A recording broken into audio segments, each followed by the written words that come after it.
Hello, Browns fans. Welcome to the Dawgland podcast. I am Anthony Jokey, Jackson McCurry alongside me as always. Jack, another day of training camp, but how you doing today, man? Doing well, man. Hope you're doing well as well too. It sounded like it was an exciting day out in Berea, especially on the offensive side of the ball. But all is well, man. How about you? Things are pretty good. It was pretty fun to get back out there for a second day in a row. Let's see if I can talk while we do this podcast. You know, that's an important part of what we do here. But yeah, it was pretty exciting from what we were able to see today, and I know we have quite a bit to talk about. So let's roll right into it. Yeah, for sure. I mean, obviously, the talk of the day was the offense, and most notably, Deshaun Watson probably had his best practice of the day. According to the QB tracker over at ESPN Cleveland, he threw 7 touchdowns.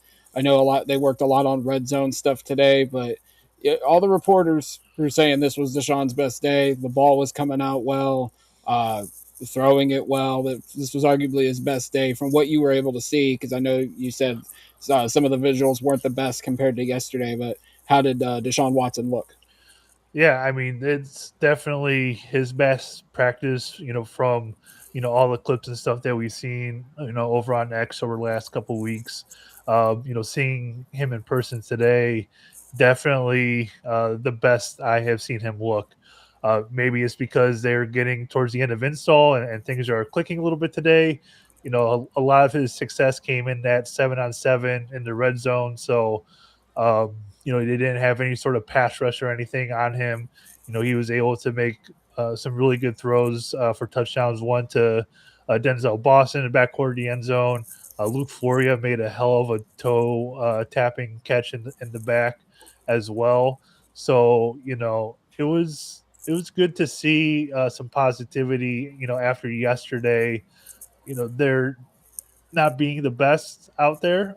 So it was good to see, not only him but Shador and Dylan Gabriel seem to have things click a little bit today.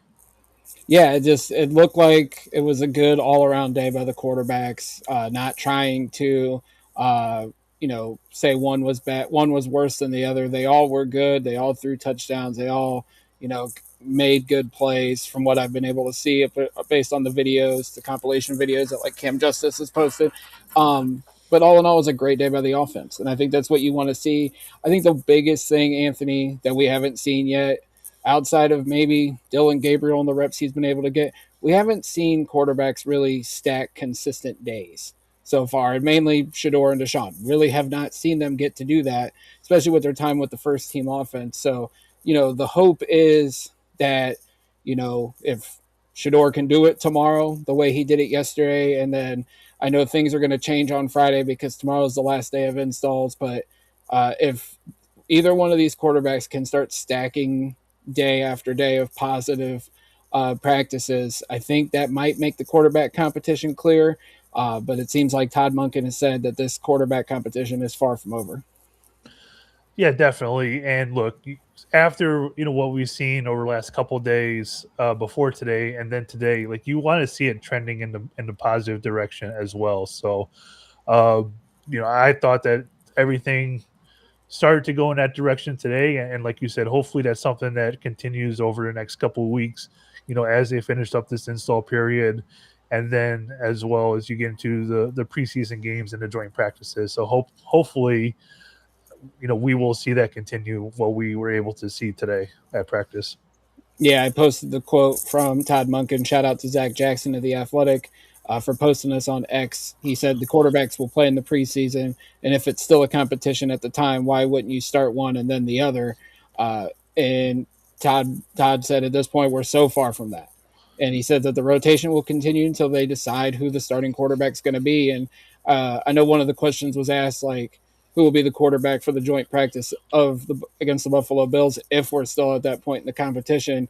I think they said based on the rotation it would be Deshaun Watson, which I think, I Yeah, mean, that was what Daniel Lufusi said today. Like Munkin said that the rotation will continue, and it just so happens that Daniel pointed out that it would be Watson on that day of the joint practice. yeah, so I think that's pretty interesting. We still don't have an idea of who the quarterback's going to be for the preseason opener against the Bears. We know one's going to start one game, one's going to start the other. So hypothetically, maybe Shador starts against the Bears, and then if they're going by the rotation, he's going to start perhaps the joint practice, obviously against the Bills, and then maybe start that game as well. So, going to be interesting to see how it all shakes out. But this quarterback competition, like they said, it's far from over.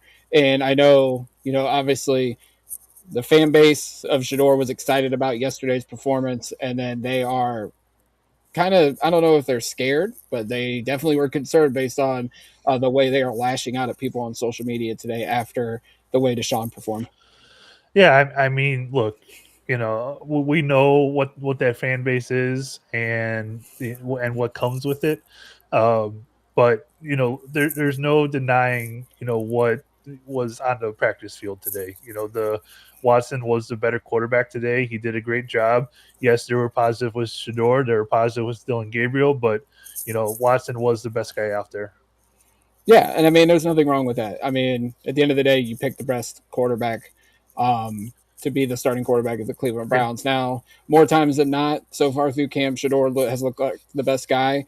Watson had his day today, but like I said, let's see who can continue his days being with the first team offense, and then we'll go from there. I know Todd that Monken's going to make the right decision for this organization.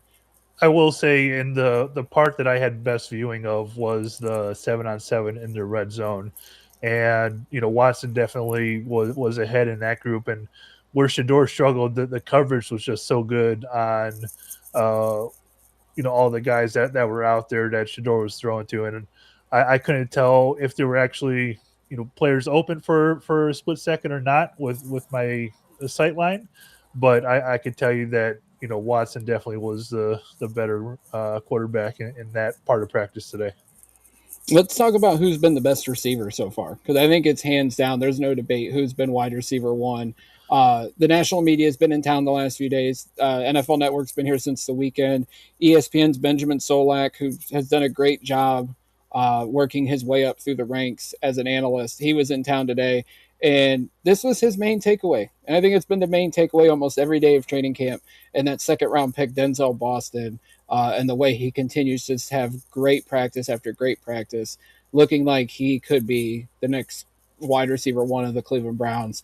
Anthony, from the last couple of days of what you got to see of him, is Denzel Boston the real deal, or are we putting the cart before the horse?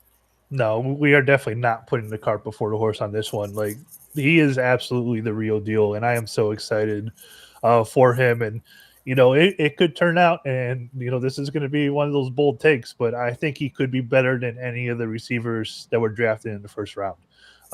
He's just been popping off the field that really good. So, I'm excited to see him continue to grow. Hopefully, he gets this some good quarterback play in the regular season to where he can showcase all his talent. But like I said yesterday, every movement that he has is extremely precise. He does nothing without any wasted motion.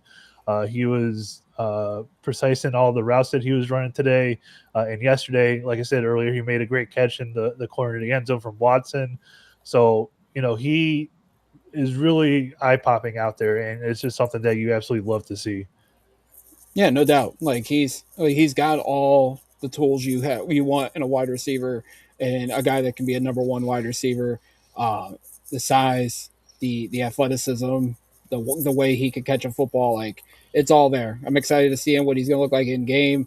I could not believe draft weekend we got him to where we were in the second round. Especially like at the top of the second round, I was so nervous he wasn't going to make it there. But when he got to 39, it was a no-brainer to double him up with Casey Concepcion, and those two have made play after play in practice. But I just can't wait to see what it looks like in end-game action. One of the positive plays that they ran in the team period today was they actually ran a reverse to him, which him. I don't think you would put those two together, but he really excelled on that rep today, running that reverse. And you mentioned Casey Concepcion. It was great to see him out there at practice today, getting back after having that injury and missing yesterday. You can definitely see the talent from him as well.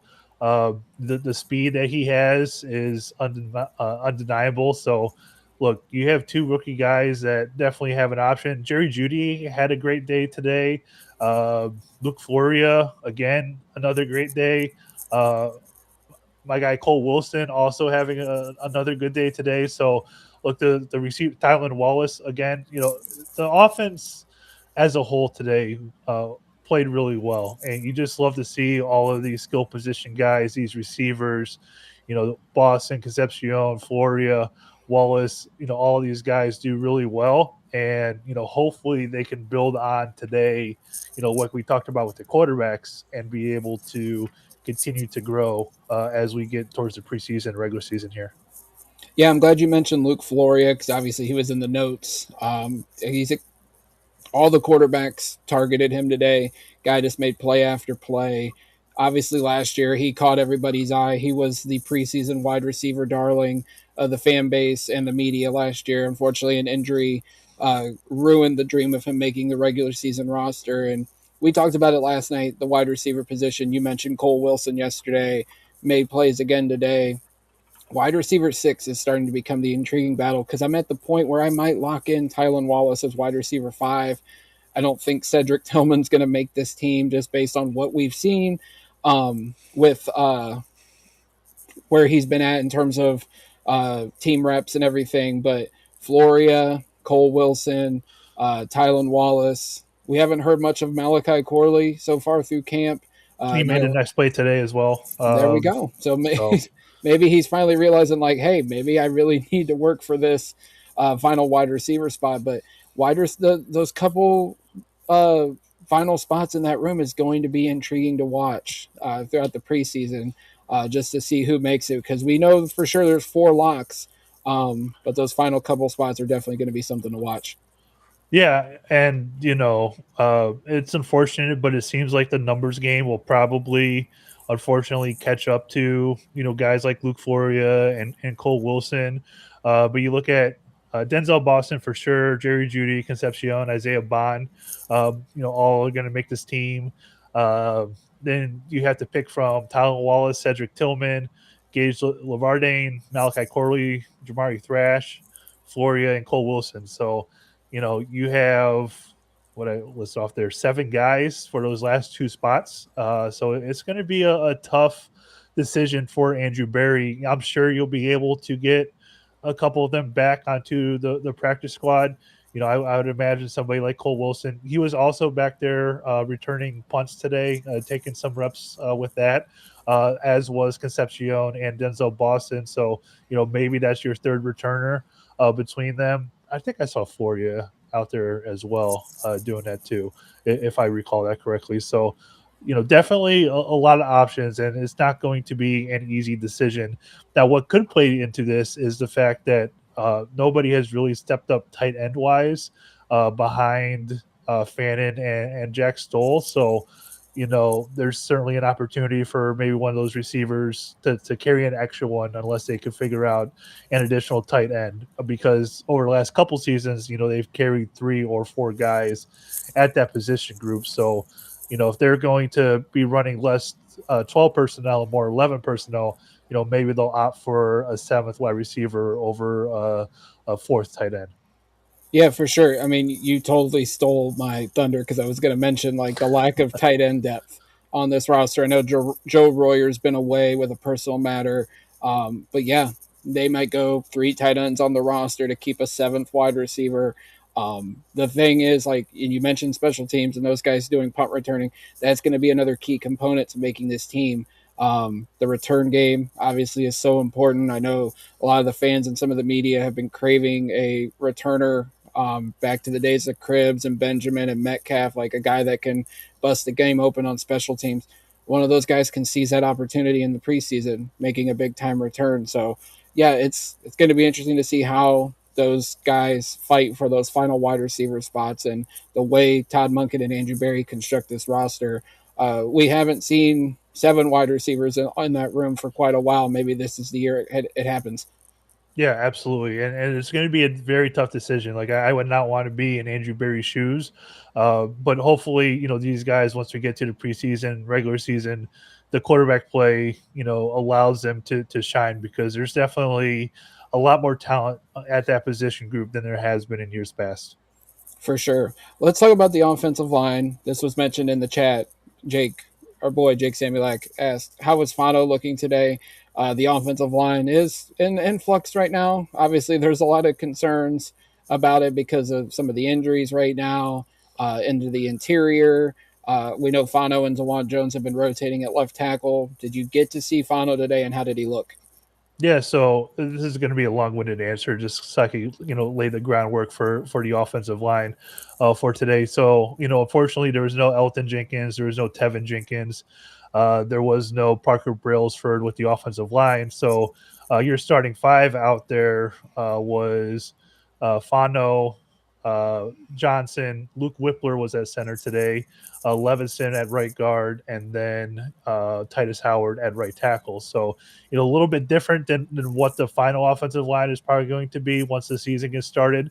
But in terms of Fano, um, look, it's that defensive line is tough. Actually, no.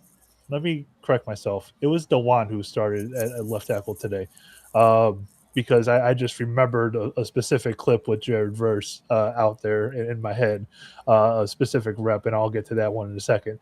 But yeah, so it was Dewan Jones, it was Johnson, Whippler, Leviston, and then Howard was your starting O, and then Fano was on the second team.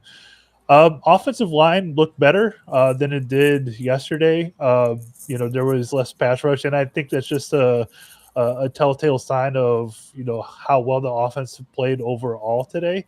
The offense. I wanted to say won today, but they were definitely pretty much more uh, is much more positive today than it was yesterday. Seeing that in person. So, offensive line played well. Dewan Jones, and I'll mention this clip here.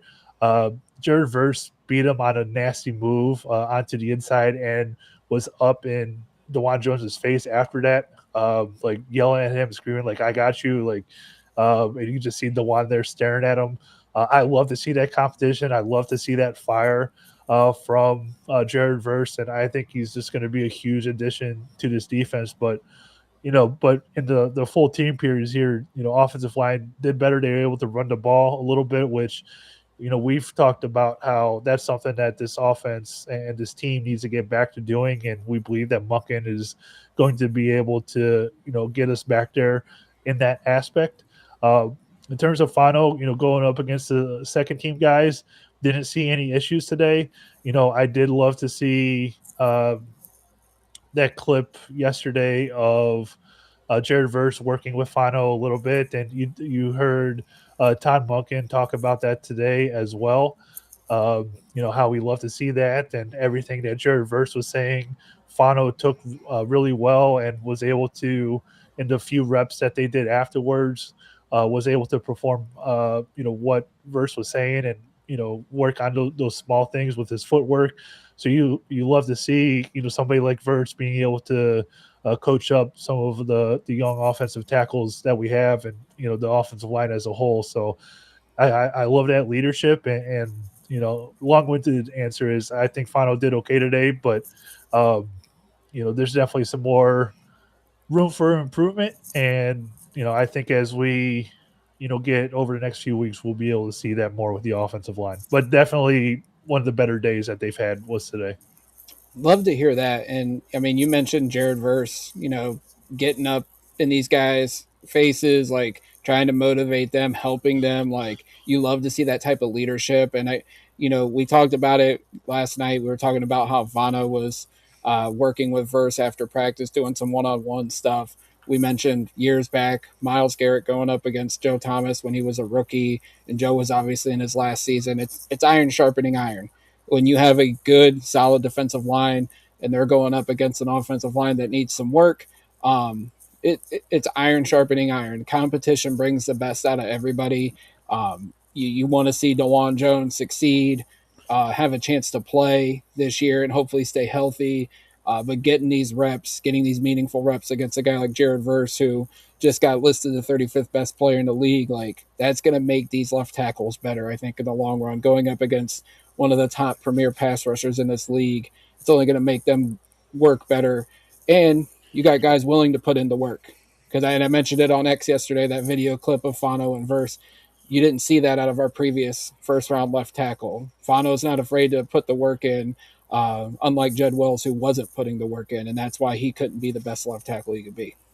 And I kind of mentioned it yesterday too, like when Joe Thomas was there today too, and talked a little bit about Fano and 923. That's an interview that I need to go listen to after we're done here. But I mentioned yesterday, we saw Joe Thomas do that with Miles Garrett and kind of teaching him, what defensive linemen, where they can maybe have that success against the offensive line and left tackles. And obviously Joe Hall of Famer was able to impart some of that wisdom in Miles Garrett. So you love to see the leadership from Jared Verse, and I think that's something. Um, I've definitely heard vocally coming from the practice field with him in the middle of reps and in the middle of practice. And then we see that video yesterday with him and Fano as well. So you just love to see that leadership come from somebody like him, a new addition to the team, and hopefully it helps change the whole mindset back there. Without a doubt. We mentioned Dewan Jones. I just wanted to bring up this quote by Todd Monken today because it was asked if Fano or Dewan can go to the right side, perhaps, if he ends up being one of the starters. And Monken mentioned, they like Titus Howard right now at right tackle, but could put him at right guard. Obviously, that position is up for grabs with Tevin Jenkins sidelined, KT Leveston being out there getting all the reps right now with the first team. But yes, Dewan has played right tackle before. Obviously, he was thrusted into that role his rookie season when Jack Conklin went down with an injury, and he played well his rookie year before he went down. But Monken said they like the four tackles they have right now as tackles, but they have that ability to kick inside and perhaps play guard. So maybe in a pinch, in an emergency situation, Dewan could be your right tackle. Titus Howard, who you threw a lot of money at and traded draft capital to go get, could move into right guard, which he played well in that role with the Houston Texans. But it sounds like right now they want to keep the tackles as the tackles.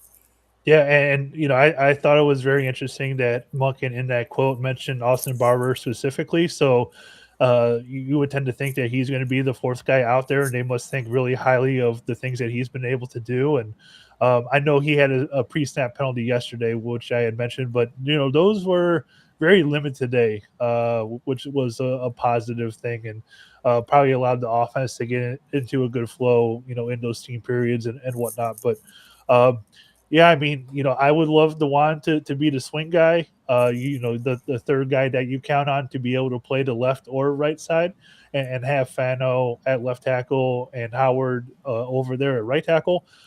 If he beats Fano out to start the season, then that's what happens. But going forward, I would tend to think that the offensive line that you see in week one of the preseason as your starters probably won't be the same as week one down in Jacksonville when the regular season starts, and probably won't be the same come week seven, in the season. So I think it's going to be a fluid thing. They're going to try their best to put the five guys best out there in a combination that really works. I'm very curious to see how that all shakes out. With all the guys that they have to rotate in and out. Yeah, I agree. Like we know they're rotating Dewan and Fano right now at left tackle, obviously trying to piece together what's going on at center and right guard because of guys being sidelined during practice. But we know right now at least two of the five have been settled. Zion Johnson's going to be the left guard. Titus Howard's going to be the right tackle. It's just getting those other three positions resolved, Well, which I wouldn't put Howard there for sure. Like if Tevin Jenkins can't come back from his injury, maybe they decide to bump him inside. So yeah, I would put that as like a soft lock yeah, with I, right. I I tend to agree. I think well, if Leveston's getting all these reps and he's playing well, like maybe he's going to be the right guard, and maybe Jenkins is going to be your swing guard. We don't know, and there's still about a month left, obviously. But I I mean I would probably say Titus Howard will be the right tackle, but like you said, it's not something we can confirm like 100% just yet. Yeah, absolutely. Like I said, these injuries will have to shake out. Hopefully, everybody gets back healthy. We'll see how all the reps are over the next couple of weeks here, and hopefully by that second preseason game, we'll have a much better answer of how things are going to be. Without a doubt. Appreciate everybody coming in here. Make sure you hit that like button, subscribe if you haven't already. We're so close to 150 subscribers. I clicked the wrong one. Anthony Casmar 205. Appreciate you hopping in. Who do you guys think will get the nickel corner spot? Um, See, this is a thing like I have not seen who they've been putting at nickel. I think Miles Harden obviously was the first man up. They have added corners here in the last few since camp opened. I know there was Darren Mathis who intercepted Deshaun on his first day of practice. They just signed a guy, Tyler Hall, yesterday. So the corner room outside of Denzel Ward and Tyson Campbell is fluid, and I think it'll be fluid, especially throughout training camp preseason. Would not shock me to see and actually just seen it. MC said we just hit 150 subscribers, so thank you to Appreciate y'all. Thank everybody. you. Yeah, we appreciate you guys so much. Continue to share it, support us. The next goal obviously is 200, so let's keep that going. But like I said, outside of Ward and Tyson Campbell, corner situation is fluid. Would not shock me if they make more moves to that room. But I would say right now it's Miles Harden just because we haven't seen much reported or in clips as to who the nickel is going to be. So that's going to be something to watch throughout training camp. Well, I think you're going to be more concerned about who that dime cornerback is going to be, because I think when you have a need for, that sort of defense, a nickel type defense, I think you're going to see the three safeties out there. I think you're going to see Grant Delpit, you're going to see Ronnie Hickman, and you're going to see Emmanuel McNeil Warren as kind of that nickel defender. So I would tend to think that you're focused on who that fourth guy will be in terms of corner, because I think those three safety looks is going to be something that this defense, and you saw a lot of that with Seattle last year, and they're being propelled to that Super Bowl. So, it's coming on this Browns defense, those three safeties, and I think those are all three guys that are going to do a good job out there, especially if you can kind of ease McNeil Ward into this defense in that sort of role. Yeah, for sure. I mean, it's a good problem to have when you have two good safeties in front of your second round pick with Grant Delpit and Ronnie Hickman. But McNeil Warren will get his time. Like, he's made some noise in camp, but like not a lot. And that's okay because I think that just goes to show you have two really good safeties in front of him. but I would not be shocked, like you said, if they sprinkle him in as a nickel, throw your five best DBs out there in situations when they're in the nickel package. So we'll see. Like I said, I think that situation is fluid. It'll be exciting to see how they line these guys up in the preseason when they get out there. We don't know how much these guys will play, obviously, once the preseason games happen, but we know we're going to see them. So that's encouraging because the last few preseasons we really haven't got to see everybody out there. So Yeah, that'll be encouraging absolutely. as well. I also want to respond to your brother there. If you want to throw that comment up about the discipline. So Absolutely. today it was much better. Yesterday it was pretty rough, and I think that's just the sorts of growing pains that you have when you're installing this offense. One of the things they did to kick off practice today, they did kind of like a live walkthrough kind of thing. So got lined up, did their motion, did the snap count, and as soon as they hiked the ball, they blew the play dead. They didn't actually go through with the full play. But yesterday the penalties were certainly a problem. Uh, getting set and false starts, unfortunately. But today it was much better. So it's definitely something that you love to see improve from one day to the next. What I had mentioned yesterday is, one of the things I'm looking for in the preseason is clean operation. So I want to see this team, the whole offense, whichever quarterback is out there, get in and out of the huddle efficiently, get up to the line of scrimmage with 10 to 15 seconds on the play clock, not breaking the huddle at like 7 seconds to where you have limited time to get up to the line of scrimmage, read the defense, make your adjustments with the blocking and everything. That's what I'm looking for, and hopefully that's something that is improving because one of the things that frustrates me is not having that clean operation, which we saw over the last couple of years, and that is the case when you're running different quarterbacks out there quite a bit. Um, so as one of these guys is able to shore that up, that's definitely going to be able to give them a leg up in this competition. Yeah, I think like the biggest thing is it they're in an install period, and we've talked about the offensive line. Like there's been new parts and pieces out there with the first and second team throughout camp. We mentioned right guard, obviously it was Tevin Jenkins. Now it's KT Leveston.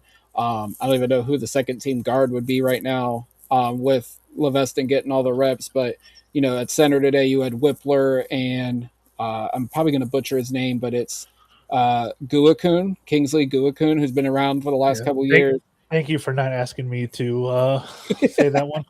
But like you're rotating your left tackle. It's so it's been I guess influx. Zinter would be the other guard, I guess, if worst case scenario. Completely forgot about Zach Zinter. It just goes to show you like how irrelevant that guy's been so far. But yeah, like those like that stuff has been in flux. So I think the penalties are going to happen. Obviously, we know some of that's on the quarterbacks as well, Deshaun and Shador, and perhaps even Dylan Gabriel. Don't even know that for sure, but I know those two for sure have been part of the problem with the pre-snap penalties. But yeah, once the install period's over, which tomorrow should be the last day, and then maybe come Friday they try to throw like the same offensive line out there with the first team and not rotating the left tackle. Um, and seeing how it goes. I think we said it like you get your five best linemen out there, build some chemistry to where they're all in solid communication and you don't have these penalties and try to clean some of that mess up. Yeah, absolutely. And you want to see them not have that. I will be at practice next Tuesday and Wednesday, and I will try to have the best viewing spot available. I have a better idea now of where I need to be. But that is definitely something that I want to see super clean when I go to practice next Tuesday and Wednesday. Is no more of the pre-snap penalties. Now they did run a period today where they I think it was like a 1st and 10 scenario, and they ended up running 4th and 3 so they could work on the hard count. Deshaun Watson was able to get the defense to jump to be able to get the first down. Shador was not able to be able to get them to jump, and they had to call timeout. So just wanted to throw that in there as well. But It's getting the first team defense to jump, that's a pretty good thing. Yes, and I think that's where Deshaun does have like the leg up on Shador in that aspect because Deshaun has been a 10-year vet, so he has that experience. to get the defense to jump with the hard count and everything. So he does have the leg up in that aspect of the quarterback competition to where he might be able to execute that better than Shador Sanders. Yeah, those smaller, more veteran details that will only get better with time in the league. Uh, Jake with a question: who do you think will win the starting job at quarterback? He asked this last week, and I said Deshaun. I think you said Deshaun as well. Anthony, are you ready Well, to change that? I answered it two different ways. I answered it who I think will start and who is going to start, or no, who I want to start versus who I think will start. And I answered, I think Watson will start, while I prefer Shador to start, and I'm going to stick with that. Look, Shador has been consistent. Um, over the course of practices. Yes, there are still some growing pains there with him, being in his second year. Watson has had some really bad days, but he had a really great day today. And if that continues to be the case, like he has and is able to stack these good days, I'll stick with. I think he'll start. Uh, but I would prefer if Sanders is the starting quarterback. And I'm that's my answer too. Like I prefer Shador to start. I feel like you should go with him and see what you got. But I do think as of now, even though it's swayed one way so far or tilted one way so far through training camp, I still think it'll probably be Deshaun to start the season at least, and then after a couple weeks, if things are struggling, they'll put Shador in. Much like my brother just said, Watson will start at least through the Tampa game, which is week 2. Which I think that's what happened in Houston.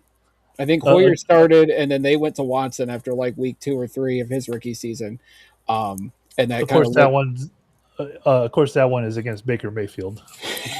Oh, that'll be a fun week to talk about a football game, obviously. Yes, yes, that's going to be a very interesting week around here. But yeah, I think they start with Watson, and then if things aren't going well, they'll switch to Shador and have him finish the season, and then we will go from there in terms of quarterback evaluation. If, Uh, if they decide to go with Watson, I will give him 4 games. That will take you through the Thursday night football game against Pittsburgh, and then if he is not cutting it, you'll have an extra couple off days in there to get Shador ready to take over. and Jake will not be going to the Tampa Bay game if Deshaun is starting. I know a lot Just of people don't want to see Deshaun. I don't just either, but just watch Baker Mayfield in that game, then Jake. yeah, just we'll buy you a Tampa You don't have Bay a you Mayfield don't have a jersey. Baker jersey. Do you That's still have your I Baker jersey from when he was here? I feel like you would still have it. Oh, there it is. Just kidding. I'll be there just to drink. Brother says, "Come on up to Atlanta." If anybody else has some questions here, we'll take them now. If not, we are going to end this. Unless Anthony, do you have anything else you want to discuss here on the stream tonight? I don't think so. I think we covered a lot of good topics, and Jake is right. He doesn't want to watch Stefanski either up in Atlanta. Yeah, I think They're having quarterback problems too, like we are. yes, yeah. Just maybe that's going to follow Stefanski anywhere he goes from now on. Um, nothing really else. I'm excited to get a preseason football game tomorrow, even if it is the Arizona Cardinals. I'm not sure if you saw that clip floating around from earlier today, and how bad that they seem to look. And they're probably definitely in tanking mode for a quarterback next year. So that's one of the teams you're gonna have to fight for one of the top quarterbacks if one of the guys, Watson or Sanders is not the right guy. But I'm just glad we get a football game tomorrow. For sure, man. It's right down the road in Canton. It's the Hall of Fame game. It really kicks off the fact that football is back. So this is going to be fun. We're closing in on our first Browns preseason game, which will be next weekend. Looking forward to that as well. But we appreciate everybody hopping in on the live stream tonight. Jake says Sid the Sloth is starting at quarterback for Arizona. So we will all be there to watch Carson Beck make his with NFL debut. with a dead arm. Oh, God. You thought Dylan Gabriel's arm was bad. Watch Carson Beck tomorrow night. You'll see. I do want to respond to Jake's thing about the Guardians. By the way, is this the point in the show where I break out my New York Mets hat and wear it on stream? No, because you're gone.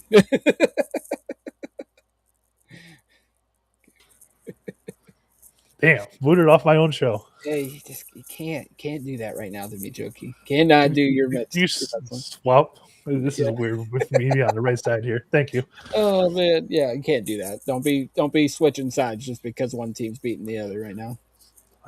I don't have anything on my desk here. I Good, must have it all put good. away. I enjoy that it's not on your desk right now. I'm enjoying the 2-0 lead. I win either way in this series, so it's okay.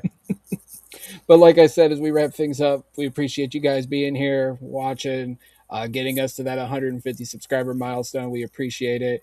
If you guys head on the way out, make sure you smash that like button, subscribe if you're watching and you haven't already. Share with the rest of the dog pound. We will be back probably next Tuesday, unless any breaking news happens here in the coming days. Jokey will be at training camp again next week. But make sure you guys follow us on social media: TikTok, Twitter, YouTube, obviously all at the Dawgland, Facebook as well. Until next time, Dog Pound, as always, go Browns.